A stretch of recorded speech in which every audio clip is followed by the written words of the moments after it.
walk us through the second scrimmage and things that kind of went well for you guys, and maybe some of the things you didn't go so well? Yeah, I think that we're improving, and we're getting better every day. And I mean, there's some good things we're doing out there.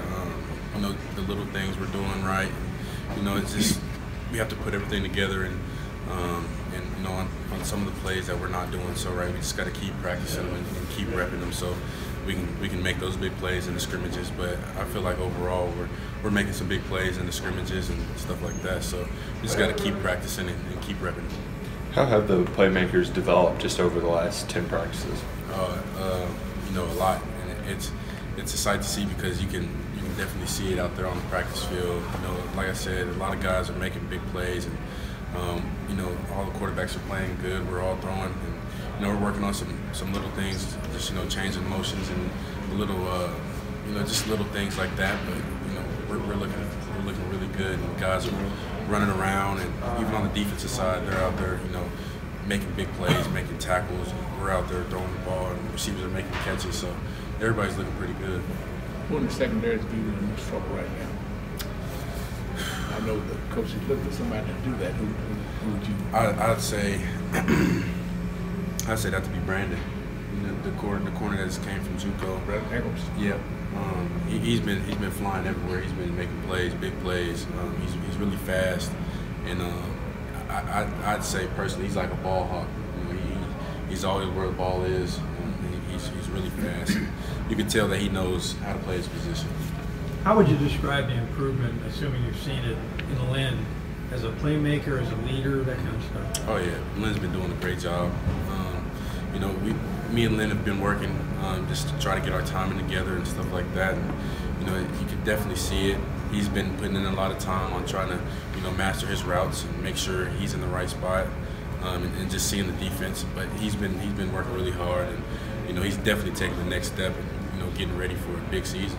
What's it like for you to knowing you can throw the ball to him and just sit back and watch him do his thing? Yeah, it's huge. I mean, it's a good feeling to know, if I do get the ball to him and it's two guys in front of him, he's going to make somebody miss.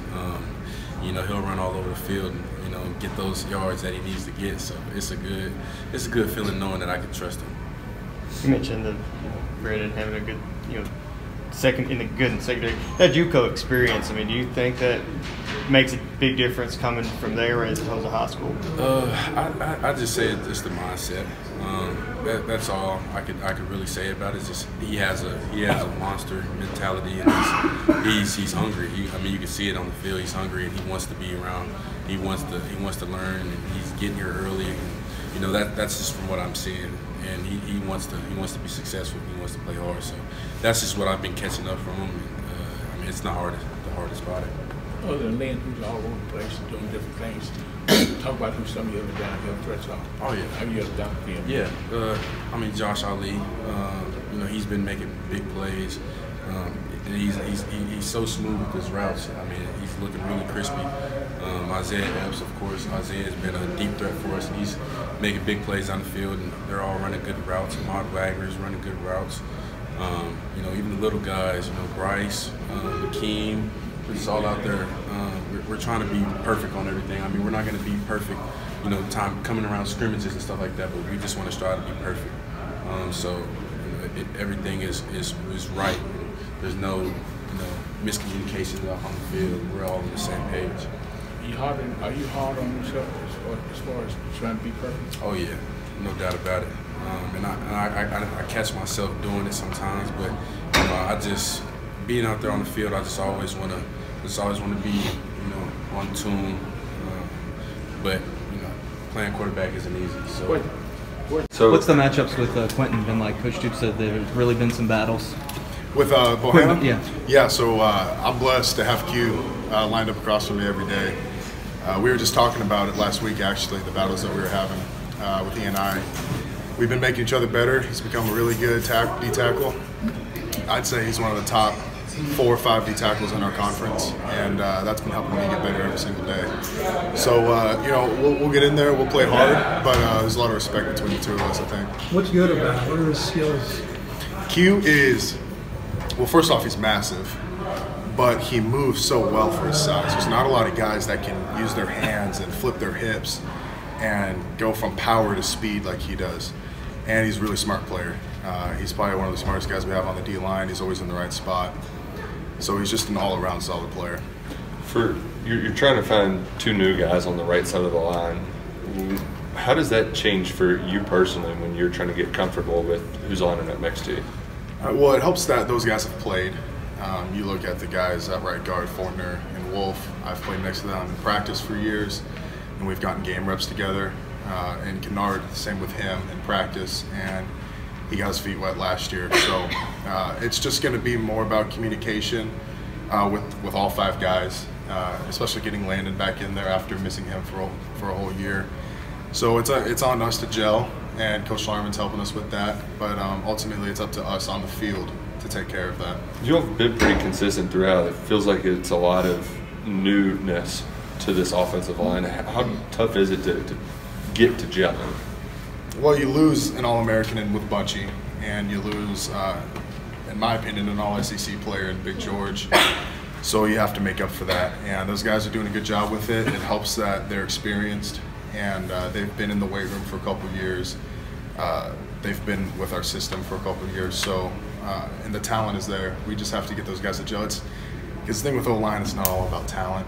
It's not all about speed and size. You got to be able to work well with each other. Beyond just the core group there, with the guys kind of underneath you that are rotating in and getting new reps this year. Well, Nasir played a lot for us last year, and he's getting better every day. I think Quentin Wilson has a chance to be a good player. He reminds me of myself. He's hard on himself. He expects a lot out of him. But he's smart and he learns, and he's really athletic. And so he's done a good job kind of taking the role of trying to lead that second group that's in there. And Kenneth Horsey did a good job changing his body during his redshirt year. He looks a lot better. So some of those guys really, I think, took advantage of their redshirt year. Is Quentin one of the guys that's being cross-trained? Cross-trained in the other position? On the O-line? Yes. He's played a lot of center for us because I think that might be his best position. But like I said, he is athletic, so I don't know if Coach Schlarman's going to work him at guard or not. He hasn't done that yet, but Q could do it. With Benny being gone, obviously the playbook's the same, but they may be administered a little differently.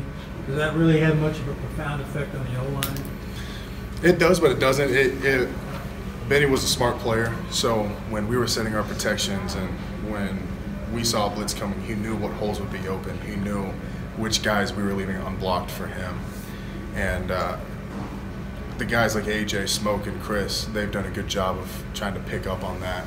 And like today in practice, they were setting a lot of blitzes that relied on me picking up one backer and the running back picking up the other one, so we had to be on the same page. And so that's something that we're working on, something we're getting better with. But those guys are more than capable of doing that for sure. 1 or 2 more? Everybody good? Logan, how much mature is he going into this season? Coach Schlarman said he's worked a ton on his technique. He has. He's a guy that doesn't like to admit it, but he's very serious about how he takes his. He's very serious about how he prepares.